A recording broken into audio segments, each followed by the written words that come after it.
नागपूरच्या हिंसाचाराच्या मागे फडणवीस यांच्या मंत्रिमंडळामधील नितेश राणे हे जबाबदार आहेत असा आरोप माजी गृहमंत्री अनिल देशमुख यांनी केलाय।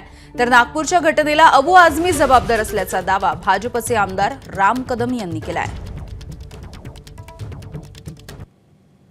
आपल्याला माहित आहे की सरकारमधलेच काही मंत्री जसे नितेश राणे सारखे सातत्याने वक्तव्य करून समाजामध्ये द्वेष निर्माण करण्याचं काम करतायत आणि याच्यामुळे अशा प्रकारचं वातावरण होतं, अशा प्रकारच्या घटना होतात। त्याच्यामुळे राज्य शासनाने त्यांचे जे मंत्री आहेत ते द्वेष पसरवण्याचं काम किंवा समाजामध्ये मतभिन्नता निर्माण करण्याचं काम करतात। त्यांनी समज दिली पाहिजे आणि अशा पद्धतीचं जर वक्तव्य करून चांगलं जे वातावरण महाराष्ट्रामध्ये आहे त्याला खराब करण्याचं काम त्यांनी केलं नाही पाहिजे। अशा पद्धतीचं माननीय मुख्यमंत्र्यांनी या सर्वांना खडसावलं पाहिजे।